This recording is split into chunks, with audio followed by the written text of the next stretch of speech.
Hello, everyone. Thank you very much for coming to the American Acupuncture Council, our sports acupuncture webinar. We'd like to thank the American Acupuncture Council for sponsoring us with this.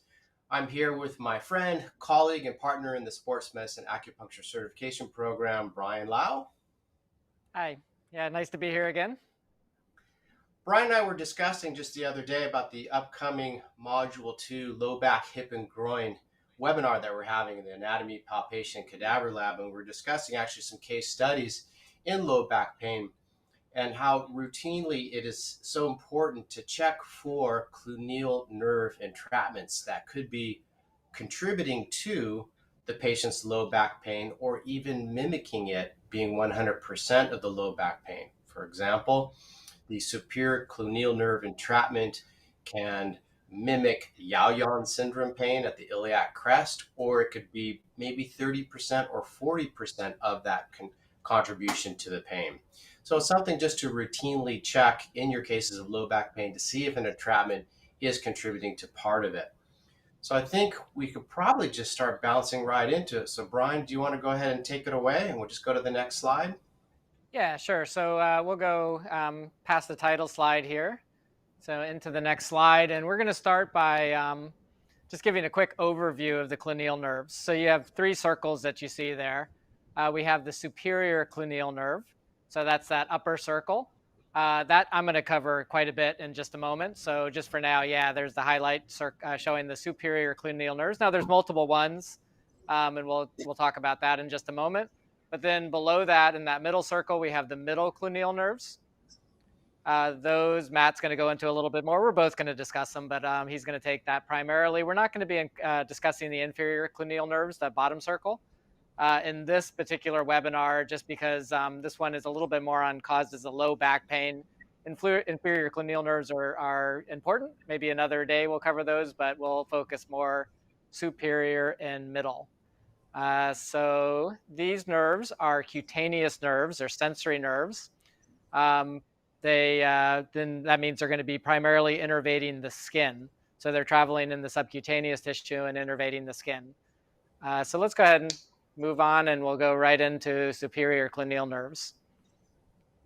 So the superior cluneal nerves they stem from L1 through L3, the dorsal rami. They travel posterior.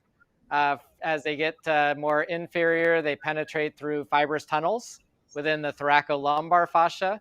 Then they branch over the iliac crest to become subcutaneous, where they innervate the skin and the subcutaneous tissue. So these are a common site of entrapment. So this superior cluneal nerves can become entrapped in the superficial layer of the thoracolumbar fascia and can contribute to low back and leg pain. Just a note is that's a little bit of a shorthand. So when it says that they stem from L1 through L3, travel posterior, there's a whole lot of territory. They're not traveling through empty space at that time period. They're actually traveling through structures like the psoas. They're traveling sometimes through the quadratus lumborum, but usually between the psoas and the QL. They travel through the paraspinal muscle. So there's a lot of territory in that region that we might be able to come back to later on in the webinar to differentiate between various types of injury. Our focus, though, is going to be on that area where they pierce the thoracolumbar fascia just at the iliac crest region and then drape over the iliac crest. So maybe more on the other areas later, but let's go with the entrapment site that we're talking about in this webinar. So that's the superior cluneal nerves and their site of entrapment. So in terms of entrapment, there's these are all the superior cluneal nerves, but there's the middle or medial, one of those, the one that's most medial.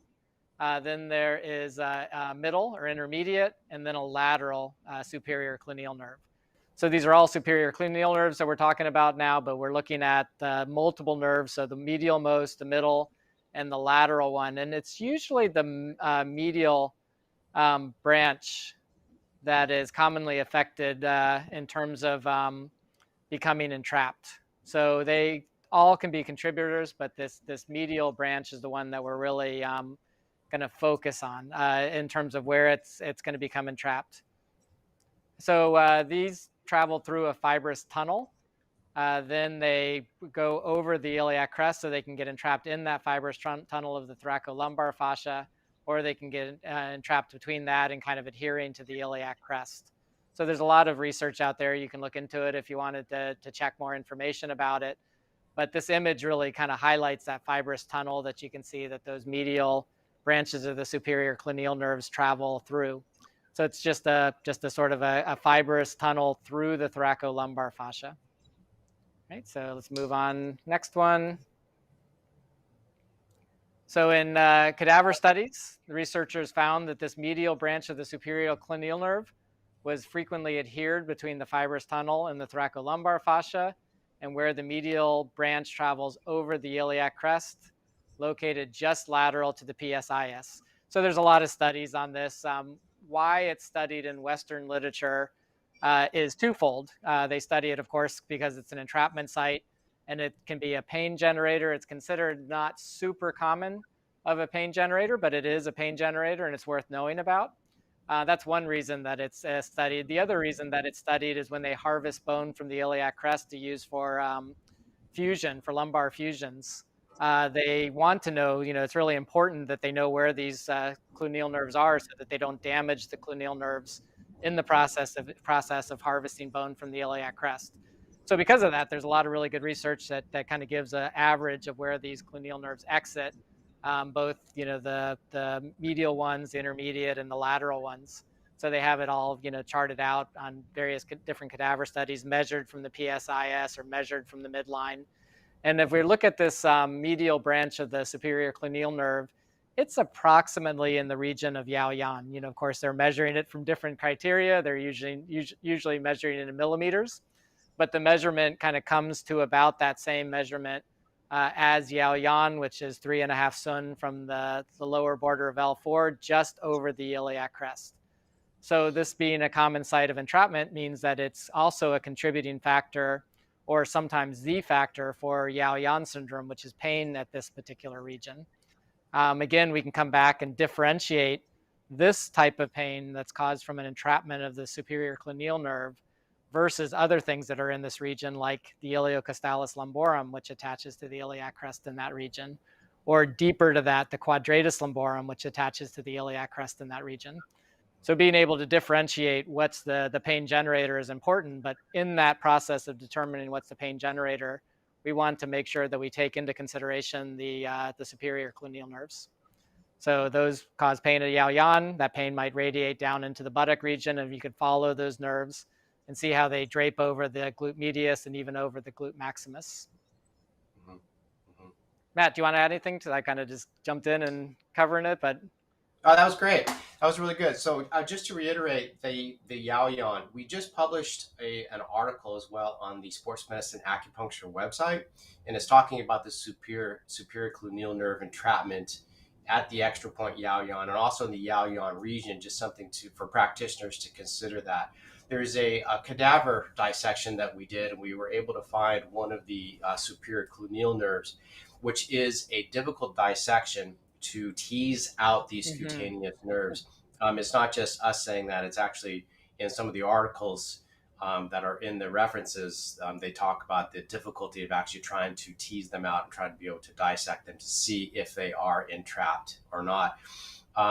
Yaoyan syndrome, that we call it, is also in Western science called iliac crest syndrome. It's basically the strain of the soft tissues within that area, like Brian was talking about. It could be the thoracolumbar fascia and the iliocostalis, or the thoracolumbar fascia and the quadratus lumborum. And this has been treated for thousands of years by acupuncturists. But yet the entrapment site also could be a contributing factor to that. So if the patient is complaining of that low back pain, they may also talk about a mild paresthesia. You'll have to dig that out of them. Most people are not going to consider that as a chief complaint. It's just more of the low back pain in that Yaoyan region. So the entrapment side is something definitely to assess, which we're going to be talking about the very simple assessment coming up in just a little bit. Mm-hmm. Brian, should I jump into the next entrapment? Yeah. There's some other things we can come back to later on that'll be more differentiation But just to highlight one real quickly, what you said about why these are so difficult to dissect is that they live in at least the process the part of them that we're looking for in terms of where they drape over the iliac crest, those live in the adipose tissue. And this dissection, I mean, this image from Netter, they're so clear looking, it's so easy to see. But in dissection, it all looks alike. It's all the same color. These are a little over 1 millimeter in diameter, so they're super thin, and just finding them in that adipose can be very challenging and take time to look for. But one highlight from the video that Matt referenced on the blog, that in the processing of this video, it's funny how you listen to things over and over and you never notice something. I just noticed today, actually, when I was listening to it, that I say superficial cluneal nerve over and over again instead of superior cluneal nerve. So if you listen to that video, if you go to the blog post and you look at that dissection video, don't be confused. It is superficial because we're looking at it, we're highlighting and showing it where it would be in the adipose tissue, but I meant to say superior cluneal nerve and not superficial cluneal nerve. Yeah, that's good, Brian. I think it's important for people to understand that this is really quite superficial. So if we have the low back, you've got the skin, then you've got your layer of your subcutaneous tissue, then it's just underneath that. So people have been treating this superior and middle cluneal nerve entrapment for a long, long time with techniques with cupping and gua sha, with acupuncture. All of those actually have a strong effect on this superficial tissue, which we'll talk a little bit more about soon. And Matt, it sounds like your chickens are laying eggs, in case people are wondering. Yeah, they love to interrupt these webinars. They do. All right. I was wondering if you could hear it. All right, so let's go to the next slide. Thank you. All right, so the middle cluneal nerves. So let's differentiate this from what Brian was just talking about. The superior cluneal nerves are further broken down to medial, intermediate, and lateral. You can see those three nerves as the superior, right? It's not circled in this particular image. So now we're going to be talking about the middle cluneal nerves that are branches from the S1 through S3 dorsal rami. Now, like the superior cluneal nerves, they also exit through the thoracolumbar fascia. And then the cutaneous area for them to innervate is going to be the lower part of the PSIS, the medial buttock, and also the coccyx region. So a patient may be complaining of pain in that area. It could be complaining of pain in the SI joint that at first glance you're thinking that it could be a sacroiliac joint problem. But then you further differentiate that possibly the middle cluneal nerves are part of this, and we'll talk about that in just a little bit when we get into our assessment and treatment. Let's just break down the anatomy of it for us right now. So let's go ahead and go to the next slide. So anatomically, here's an image from Gray's Anatomy. The course of the middle cluneal nerve stems from the sacral nerve roots, just like we talked about, of S1 through S3. Then it travels posteriorly either under or through the long posterior sacroiliac ligament. Now, there's a number of different references for you guys to be able to check out. And through the different anatomy, from human to human, the course of the medial cluneal nerve does vary. So sometimes it's going to be underneath this long posterior sacral ligament, and other times it goes through it, and other times it goes above it. With patients that have had the medial cluneal nerve entrapment with the surgeons, what they're saying in their research is that when the long posterior sacral ligament becomes too tense in certain conditions, it will entrap the medial cluneal nerve as it exits from the S1 through S3 underneath that ligament, or in some humans, it'll actually go through that ligament. So that would be the entrapment site in the ligamentous tissue. However, like we saw in the slide before, we saw that medial cluneal nerve, as it exits deep in this ligament, it then comes superficial because it's a cutaneous nerve, and it goes through that thoracolumbar fascia. So in one of the articles that are in the references, they actually talk about that as being one of the entrapment sites. It's Strong and Davia in 1957. They actually talk about how difficult it was to be able to find the medial cluneal nerves, but they felt that the entrapment site was through that thoracolumbar fascia. And then with further research, I think a decade later is when they actually started seeing the possible entrapment site of the long posterior sacral ligament. So there's two entrapment sites for us to be able to consider with the middle cluneal nerves that can mimic or contribute to pain in the SI joint region. So let's remember that one. Hey, Matt, can I add something to this? Later on, when we talk a little bit more about treatment, it's worth noticing the connection between the long posterior sacroiliac ligament and the sacrotuberous ligament, because that's all kind of one chain of continuous tissue. So sacrotuberous ligament goes from the ischial tuberosity on the kind of bottom of that image, yeah, starting right there, and then travels up at an angle towards the sacrum. So we might come back and mention that later. So just this is a good image to see that. Mm-hmm. Mm-hmm. All right, thank you. Next slide. So as we talked about, the nerve travels through the superficial fibers and exits slightly lateral to UB32 and 34. So that would be our landmarks. So the entrapment site could be through that long posterior sacral ligament that will be deep to that region, and also through the thoracolumbar fascia as a possibility.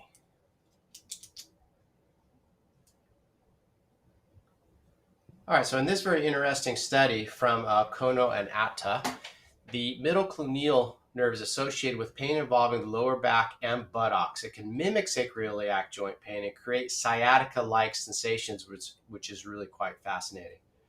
Now, according to our research, the entrapment of the middle cluneal nerves is underdiagnosed cause of low back and or leg symptoms. And if you refer to this research, what they found was in 13% of the cadavers that they dissected, they found that the middle cluneal nerve was adhered and trapped underneath the long posterior sacral ligament. In fact, they teased out the middle cluneal nerves, and the middle cluneal nerves, if we look at this pin, had normal density on one side, normal density on the other side, and when the entrapment was, it was really, really very, very thin. So that patient most likely had low back pain, which was an entrapment from the middle cluneal nerve. It was fascinating. So 13% of the population. So think about how many people are coming into your office with low back pain. Like we said, it's a good routine thing to check for superior cluneal nerve entrapment and middle cluneal nerve entrapment. On this image, you'll see there's an A and then there's a B. And what they did is they measured from the lower border of the PSIS and the posterior, the long posterior sacral ligament, which is a mouthful to say, approximately where that entrapment is from the lower border of the PSIS. And on average, it was about 1 centimeter. It was about 1 centimeter. So that you can see why that entrapment would mimic sacroiliac joint pain, because you're right next door to the lower aspect of the sacroiliac joint.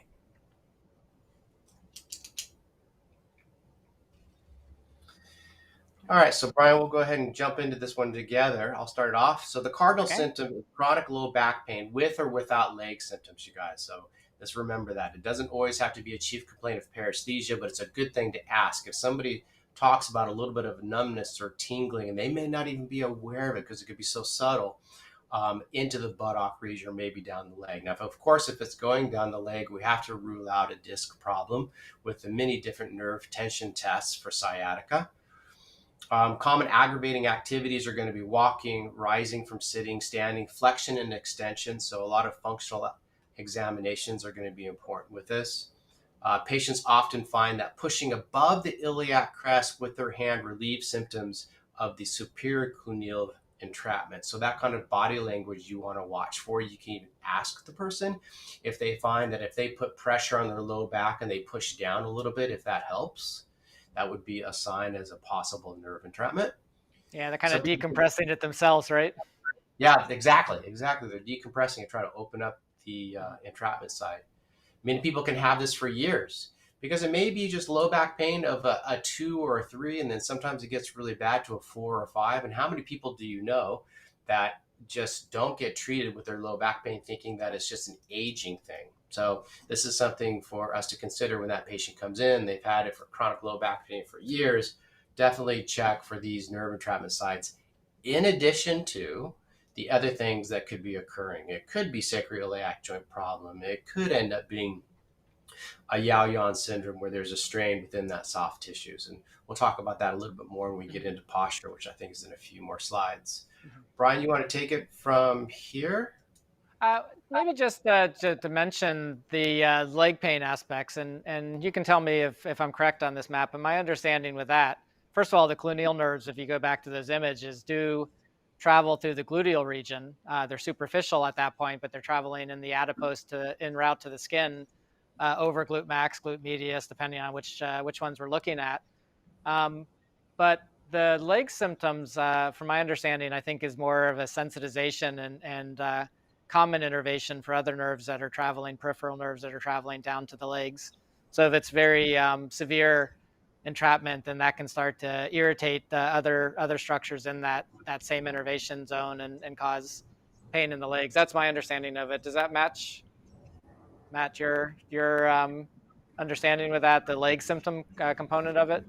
Yeah, because it makes sense. I mean, it shares the same sciatic nerve distribution of being L4 down to Yeah. S3.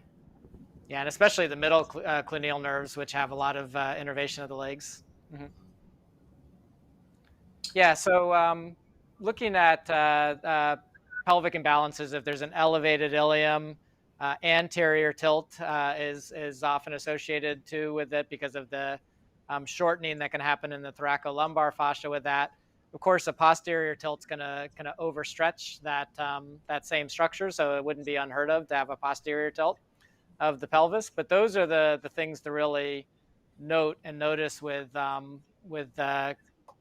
cluneal nerve entrapment, regardless if we're talking about the superior or the middle cluneal nerves, just because those postural imbalances, and we'll look at an image for this to kind of highlight it, those are going to put extra tension on the ligaments, the posterior sacroiliac ligament that we're talking about, the long posterior sacral ligament, but also the thoracolumbar fascia, and how that tension patterns are then going to relate to a propensity to entrap the nerve. So when we get to an image on that, we can highlight some of those aspects. Uh, as we both mentioned, this could be the cause. This could be what is the main pain generator for a patient. It could be like number one, but it also can be just a component of a series of things that are kind of coalescing in the same area that can cause pain. So it doesn't have to be an all or none type of thing. Like Matt mentioned, I think 20 or 30% of it might be coming from the cluneal nerve irritation and entrapment. So it's worth checking for. Do you want to talk about assessment, Matt, with it? I think the next slide we can jump into and kind of get into a little bit more. Yeah, there we go. Gotcha. There we go. Yeah, so here we have that image of somebody with an elevated ilium. So you can look and see that the person has an elevation on the left. So sometimes we call it a left elevated ilium. Sometimes we refer to that as a right tilt of the pelvis because the whole pelvic structure is tilting to the right. The top of it's kind of pointing to the right, but the left side is high, and that's the main thing to notice. So with that, there's going to be a lot of shortening in things like the quadratus lumborum, iliocostalis lumborum. Those are all kind of intimately associated with the thoracolumbar fascia. So that's going to tend to correlate with more of a propensity for entrapment of the cluneal nerves. I would tend to more often see it on the side of the elevation. But again, just those changes are going to change the tension patterns on both sides, really. So the fact that the tension patterns are changed and disrupting the normal sort of even balance in the pelvic and low back region, that elevation of the ilium could really be a big factor for people. Hmm. Of course, it's not the only one. Yeah. So the takeaway with this, I believe, is to make sure that you are addressing the pelvic imbalances, which will then help with the soft tissue imbalances that are entrapping the cluneal nerves, as well as causing sacroiliac joint problems or Yaoyan syndrome or the many other causes of low back pain. Mm-hmm. Something of which that we spent a heck of a lot of time in Module 2 trying to be able to teach people how to be able to balance Mm-hmm. these. Because when you think about it, you want to balance that dantian, your center of gravity. And then by balancing that pelvic girdle, that changes the balance above and it changes the balance below. Yeah. Now, this particular patient, I can't tell looking at him, especially from the back, if there's an anterior or posterior tilt. Sometimes visually you can see that. It's a little easier to get in and palpate to feel landmarks like the PSIS and ASIS. And look, we have a particular protocol we teach to measure that. That's a little bit more accurate than just glancing. Same with pelvic rotation. That's somewhat of a visual assessment, but it's really more of a palpatory assessment. But this particular model, you can definitely see the elevation of the ilium. Cool.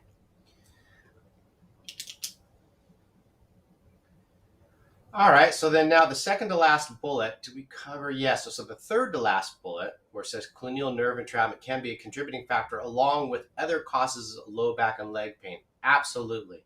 So when you're diagnosing what is causing that person's low back and leg pain, simply, and this is the assessment, one of the assessments, is simply taking your index finger or your middle finger and just tap firmly right over the area of Yaoyan where the superior cluneal nerves could be entrapped. It's like a tunnel sign, right?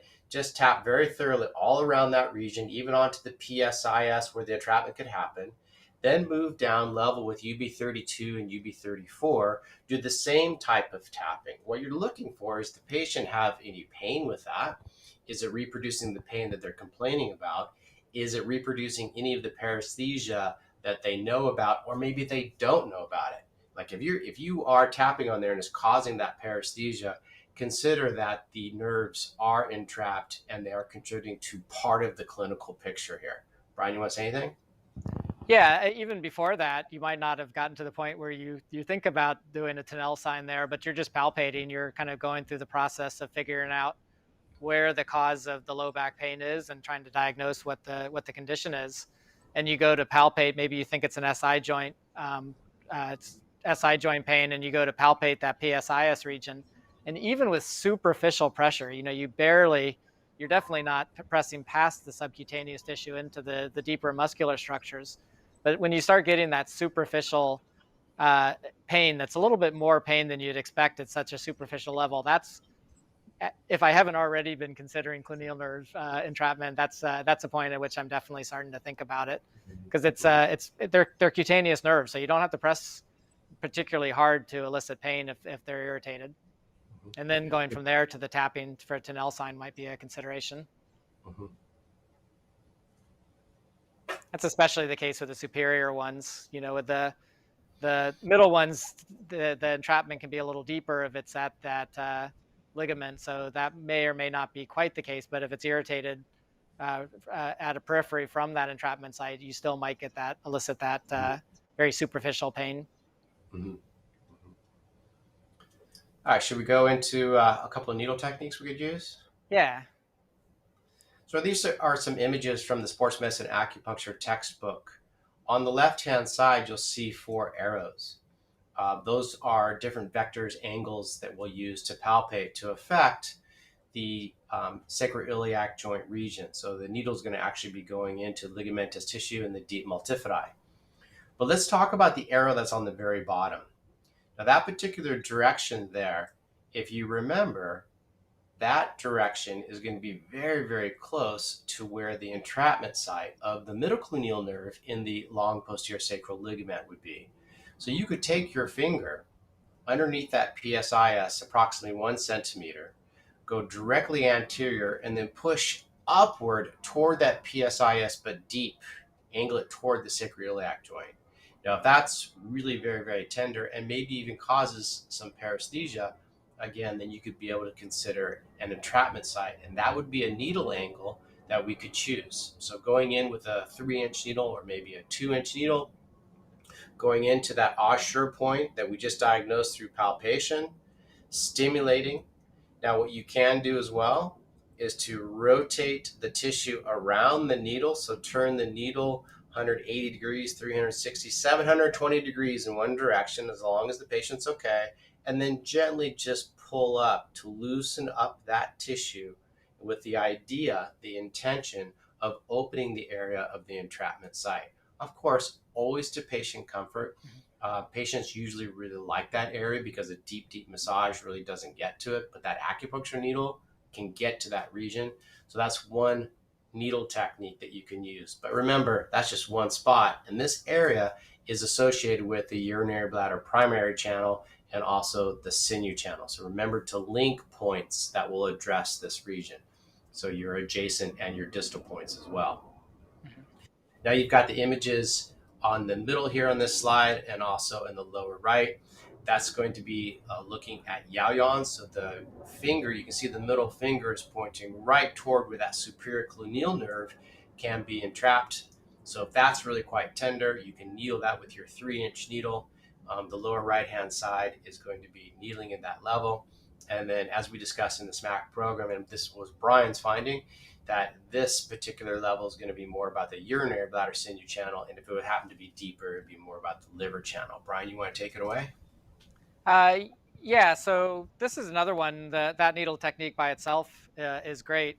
And I think what Matt was alluding to was if we're at superficial pressing into Yaoyan, we'd be pressing into the iliocostalis muscle, which is also a potential site of pain in and of itself. But that could be putting excess tension into the thoracolumbar fascia. And that would be more on line with the sinew channel associated with the urinary bladder. So we might link it with, I don't know, biceps femoris, motor point, maybe UB channel points. We could try distal points and then go back and palpate that area and see if it reduces pain. If we go a little bit lateral, sink in and go deep back to that same point, and we're at the quadratus lumborum attachment. Quadratus lumborum is on the myofascial plane that is continuous with the iliacus and into the adductors. So it's part of the liver sinew channel. Liver 5 would be my go-to point for that. But again, you can try different points and see if that helps reduce pain at that site. Those could potentially be vectors for the muscle pain, but those would also be associated with tension in that region. When I think that there's cluneal nerve entrapment, sometimes I do one vector like that just as being shown, and I'll do another vector above and trying to actually touch the iliac crest, kind of like two needles meeting at the same point, and doing just what Matt mentioned with the middle cluneal nerve, where I'll twist the needle to comfort, to get the needle stuck purposely. You know, if you let it sit for a while, it'll be able to come out, but you want to be able to get it a little bit wrapped around the tissue so that I can pull both of those needles in opposite directions, you know, one superior, the other lateral, to help decompress and open that area up. Maybe even a couple needles in that region might be useful that way. But that would be by patient comfort, and you have to keep in communication with your patient. Chinese needles are usually the best for that. Some of the Japanese or Korean needles that are coated doesn't wrap the tissue as well. So our favorite needles for that is Wattos. You get the Wattos from Lhasa RMS. That's good. We're about to show you. Oh, hold on, Matt. Since let's go back just for a second. Since we both mentioned that. Usually you let the needle sit for 10 minutes or however long you're going to have the treatment. They come right out after that time, but it's always good to note which way you're rotating the needle in case there is an issue, and you have to derotate it. You want to remember, oh, I did it clockwise, I need to derotate it counterclockwise. So just to make a note of that is useful. Now, one more thing for me now is that after that needle technique, now this is not just an allopathic needle technique. This is going to be a needle technique for decompressing that nerve entrapment in the region that you leave with, that will be communicating with all of the rest of the needles that you're using during that treatment. So just to be clear, we're not going in and doing the different needle techniques and then taking the needles out. That's actually part of the treatment that's going to be communicating with the channel systems. Just want to make sure that that was clear. Before we go to the next one, so we're going to have two videos right now. These are some myofascial release techniques that are really very useful to use after the needle techniques. These techniques are going to be taught in the assessment and treatment of the channel sinews, module 2, coming up in September. So these are just two of the mini techniques that we're going to be teaching in that weekend class. Very useful for low back pain, and also in particular these nerve entrapments. Brian, can we just go for it? Yeah, sure.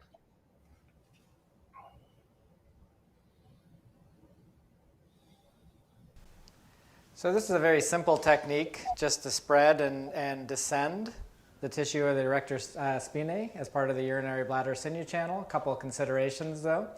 is as we're spreading down the urinary bladder line, when we get to the iliac crest, we have a couple options. If the patient has an elevated ilium, let me hike your ilium up, we might work along the iliac crest to be able to descend that tissue, but also to help push the ilium down.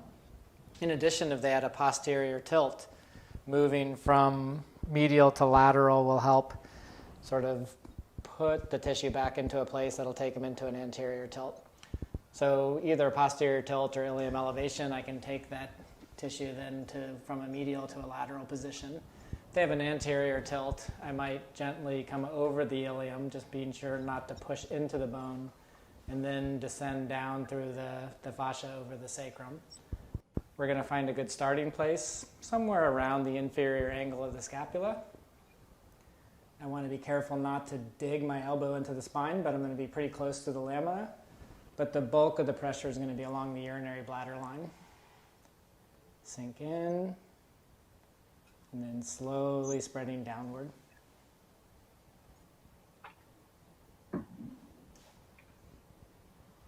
Patient movement, they can just gently take a nice deep breath and breathe into the pressure. And exhale.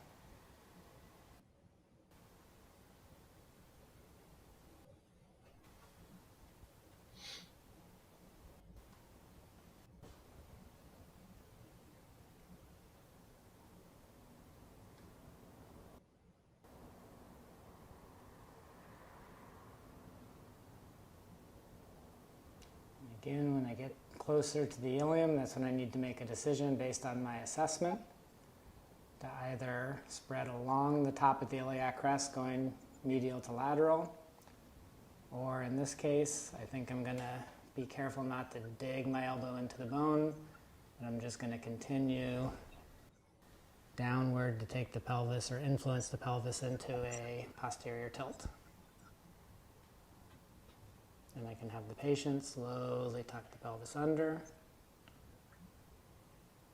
and relax.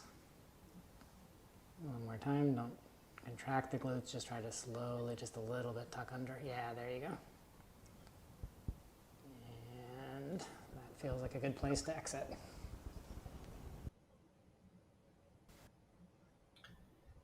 It's a very nice technique, especially after needling in that area, and it helps to reduce any kind of needle soreness. And then we have another one coming up, which is in particular really great for the sacrum and middle cluneal nerve. Brian, do you want to say anything before we jump into it?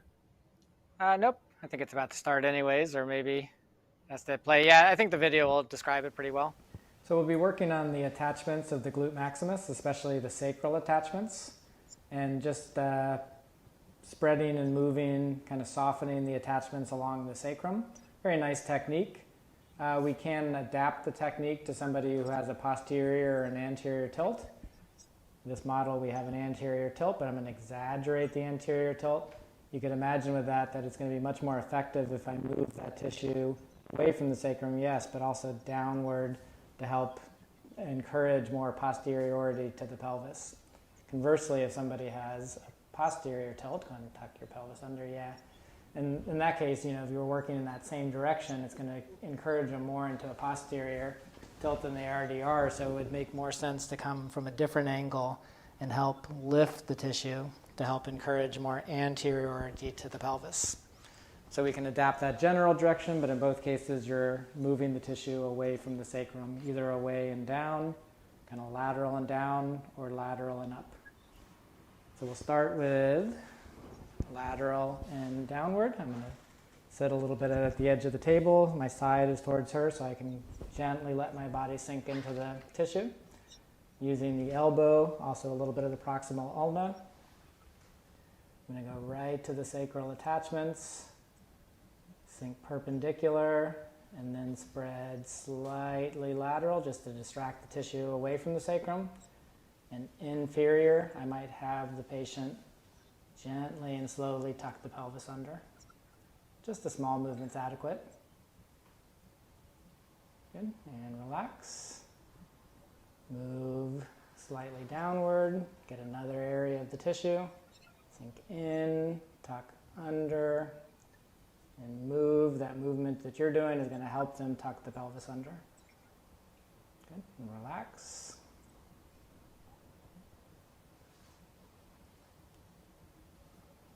And again, slowly, gently tuck under.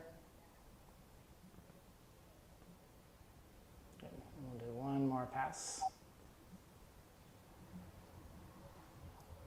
And tuck under.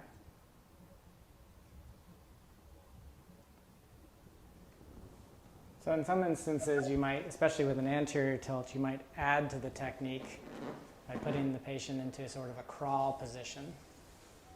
And you can see in this position, that's going to encourage even more of a posterior tilt of the pelvis. So I can do a similar technique here. Good. Similar technique with them in this position, and the position itself is going to encourage more of a posterior tilt.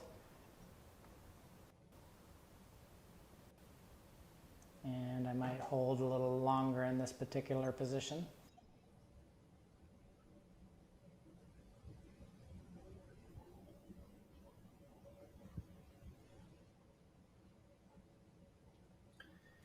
Okay, that was great. So with that crawl position, you can see that the long posterior sacral ligament will then be slackened because the attachment sites were brought together closer. The PSIS went into a posterior tilt. And Brian's elbow was right there, pretty much level with S2, S3, S4 region. So what a great technique for sacroiliac joint problems, as well as if you are suspecting any kind of middle cluneal nerve entrapment. Brian, anything you want to say before we do our conclusions? No, I think we're good. Just a full assessment, really to differentiate what's causing the pain. Is this a contributor, or is this really a sacroiliac joint problem, or is this a facet joint problem? Thoracolumbar junction syndrome for me is one that's really tricky to differentiate between, just because of those nerves can also be involved in thoracolumbar junction syndrome, but they're involved not as they exit the thoracolumbar fascia, but they're involved en route to that region. So those are a little trickier to differentiate. But looking at all differentiation for all of those to really rule out which one is, or figure out which one is really the pain generator is important. Yeah, a thorough differential diagnosis. Yeah, through sports medicine assessment and also through TCM, which is something that we do in the sports medicine acupuncture certification program. So you guys, if you like our education, please come join us at www.sportsmedicineacupuncture.com.